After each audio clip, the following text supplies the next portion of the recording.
is absolutely free. Hello, everyone, and welcome back into the GSMC Dead Ball Sports Podcast, brought to you, as always, by the GSMC Sports Network. And for our third segment of today's show, we're going to be getting into a very interesting segment inspired by an article I read on CBS Sports about how certain teams can view this draft in terms of potentially finding players that could lead to them building like the Philadelphia Eagles.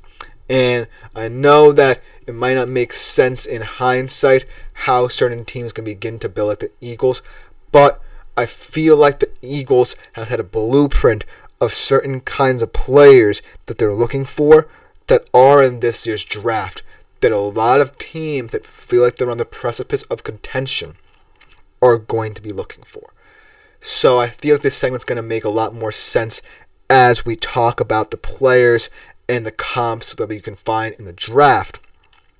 But overall, it will make a lot more sense once we get to know which teams are going to be in on these players. So without further ado, let's jump right into it. Starting off with, the basis of the roster.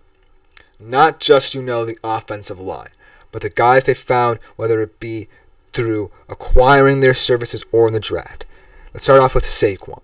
Saquon's one of those guys who's a home run hitter, solid north-south runner, adds a lot of power in the receiving game as well.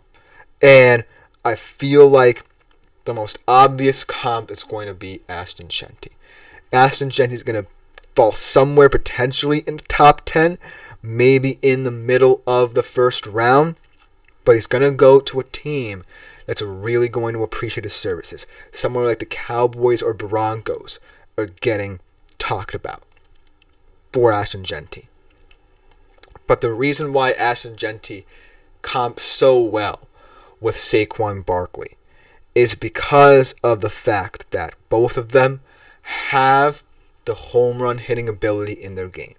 Jeanty might need to improve on his backfield diagnosis. His stance especially needs to gain in terms of getting to the NFL level, but they have that ability to break off 60 to 70 yard runs, win games for you that way, dominate in the run game.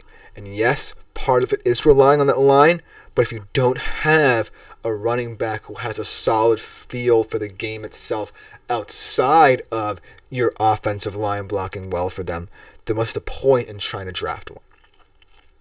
So Ashton Jeanty does come with a caveat just because you feel like you need to have a solid offensive line around you, and right now, maybe the Cowboys and Broncos aren't at that level yet.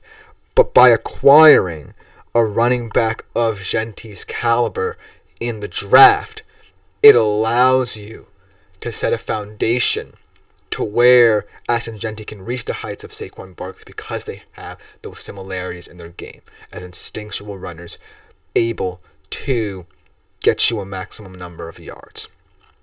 Now let's transition to the hardest part here, the quarterback.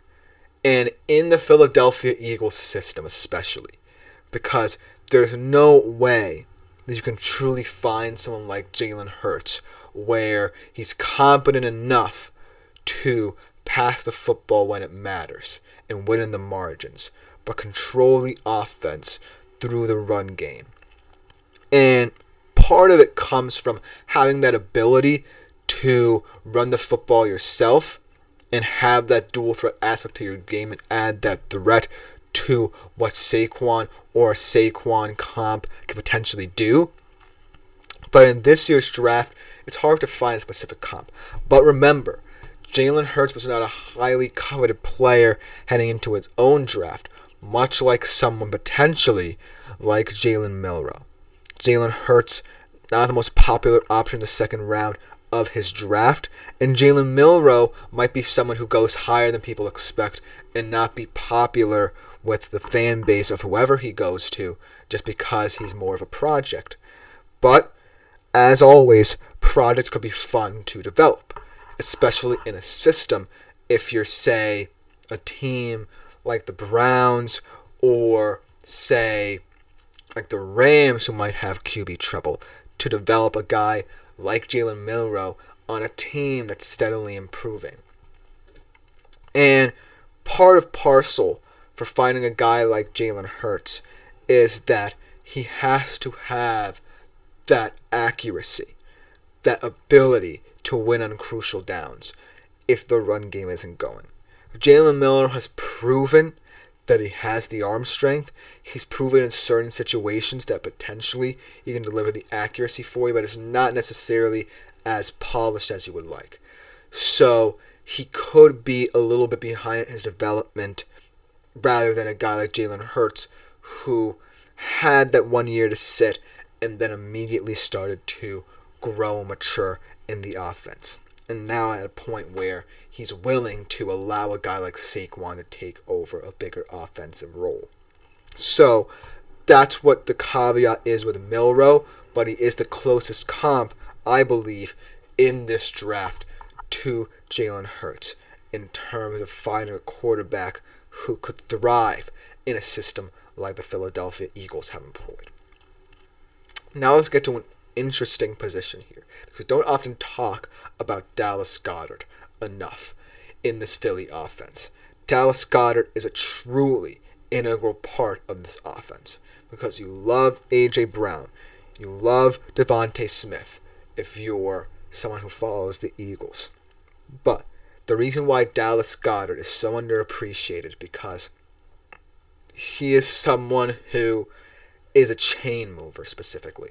He's at a tight end where he's going to get the headlines like other guys around the league, like potentially Kincaids and the Portas. He is someone who specifically fits into this offense as a security blanket. But he's a tough, physical, inline route runner who's able to exploit the seams, did it very well in the postseason to the point where he was one of the more integral reasons as to why they even advanced the championship game and played a big role in that game as well. And so, while there are certainly more important players in this offense, I believe that developing a tight end like Dallas Goedert who can sneak up on you is very important. There's already one, I believe, who already could be further along than Dallas Goedert in his development, sitting right in the middle of round one as well for some aforementioned teams. Tyler Warren, truly special talent, truly elite route runner, truly elite in whatever you really need him to do. And if Sean Payton gets his hands on him, this Broncos team could be well on its way to becoming the next Philadelphia Eagles, the AFC version of it at the very least, because it would finally be a quote-unquote Joker-level player for Sean Payton to develop into his own image, and someone who I feel has a skill set to be even better than a guy like Dallas Goedert, who's seen as more or less a chain mover in this Eagles offense. Tyler Warren could be way more than that if I'm, say, a Cowboys or Broncos picking in the middle of round one. So whoever gets their hands on Tyler Warren really has a player who has all the makings of what you want in an elite tight end already, and can move around the line of scrimmage to his heart's content and really find the matchups that work for him. And that's the reason why I wanted to highlight that positional comp, because it's not often talked about in terms of how important Goddard is to this offense and how important a guy like Tyler Warren will become for whoever he goes to. But now let's get to the defensive side of things, starting off with the interior. Jalen Carter, a guy who didn't necessarily in the Super Bowl make himself as known, but that's just due to the depth of the Eagles' front seven. But Jalen Carter generates pressure from the interior to allow guys outside of himself to have big games. And Mason Graham out of Michigan, to me, is the closest comp here. Mason Graham, not necessarily elite in terms of generating sacks from the interior, but he is a run stuffer. He eats a lot of space in the interior to allow for edge rushers to get home.